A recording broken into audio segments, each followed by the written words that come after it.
plan for the day. There's a lot of litter on both sides of the beach apparently, so we've got the choice of both sides. What I thought about doing is splitting the group down the middle, sending half up the right, half up the left. On the second dive, swap around. That way everyone gets to dive both sides of the beach. I don't know how it's going to work, so I don't know how quickly you want to fill up your bags, but once you filled up your bag, bring it back in shore, take it in turns, one person holding the bag, the other person filling. If you run out of stuff to pick, just enjoy the dive, basically. My name's Rob Thompson. I'm responsible for organising the event today. It's a dive against debris. We're down here on Lansallos Cove in Cornwall. Just a note on the debris itself, it's the small stuff. So it's really valuable to get as many small bits up as you possibly can. So slow filling is going to help with that, it's going to stop too much stuff getting stirred up. And then the risks associated with the debris itself. This event has been created by myself. I posted it on Facebook to try and get a couple of other like-minded people in. As soon as it went live on Facebook, we got a lot of interest straight away. I think we've got 15 divers down here today and another couple on the beach volunteering. So do you want to divide ourselves down the middle for a left and a right team? We can, right here, yeah. Right yeah.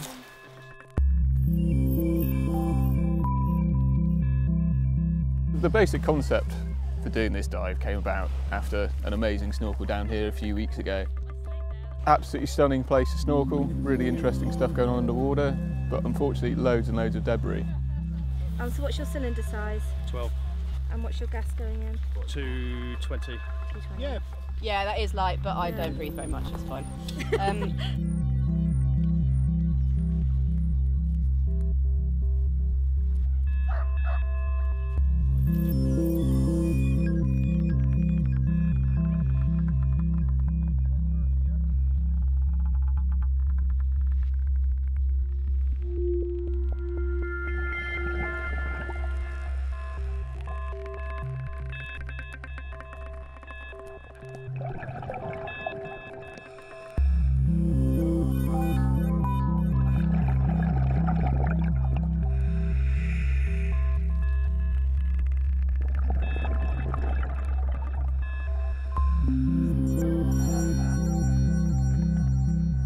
There's lots and lots of tiny little bits of debris which we're trying to collect. That is a little bit challenging, but they're the really valuable bits because they're the bits that are ingested by animals, obviously marine animals and seabirds. They can't digest it, so they'll be tricked into thinking that they've got a full stomach already and then won't eat and will starve. So that's one of the biggest killers out here. That and obviously fishing wire and fishing nets, which the larger mammals can get entrapped in, so seals and dolphins. So basically we're trying to bring out everything that's a potential hazard.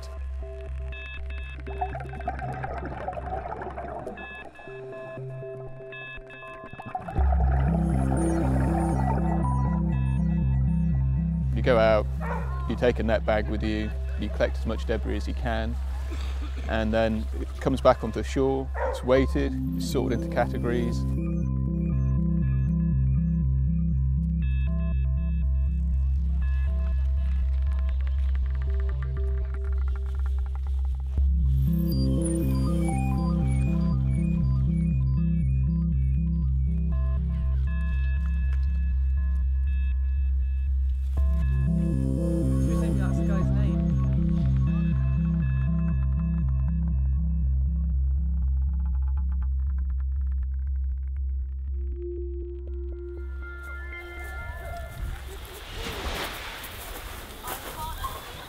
It's got a starfish on it, needs to go back in the sea. Oh, it's so cute! I know, it's very sweet.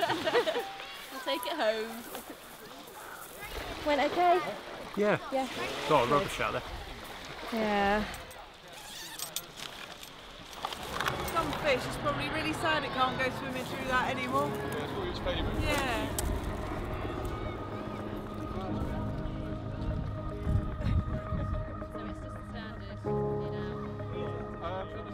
I'm Tony, I'm here representing Kernow Divers. I've been the dive officer of the day. We're halfway through, we just finished our first dive and I had an awful lot of success. As you can see, we've got an awful lot of debris. In general, there's a lot of netting, fishing wire, plastics, etc. I'm Kat Wilding and I'm the SeaSearch Coordinator and Marine Monitoring Officer at Cornwall Wildlife Trust. And the SeaSearch programme that I run works around Cornwall to inform people about marine life issues and to promote marine conservation. We were very keen to support a proactive role in conservation through the litter pick surveys.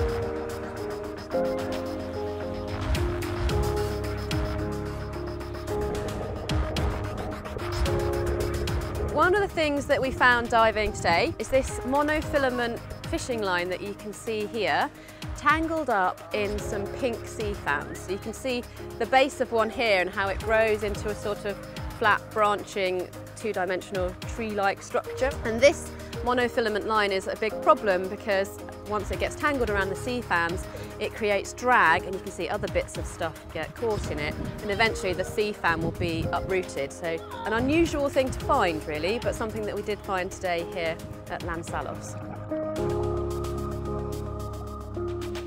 It's not so much really about what we're just doing by physically removing the debris from the sea, because you could argue that it's a never-ending job. There's so much stuff out there. It is almost an impossible task, but then if it goes into a database which can then campaign towards stopping the debris getting there in the first place, putting pressure on different bodies, whether it be government bodies or whether it be individual companies, it becomes more realistic, and the more awareness people have, the more these events will happen. And even if it's only a little impact, we are making some difference. It's nice for once to actually be able to come diving, enjoy the day of diving, and actually do something whilst you're under the water. We can actually get a little bit of reward through thinking that we're actually helping a little bit towards the environment and the sea life around the Cornish coast whilst enjoying our hobby.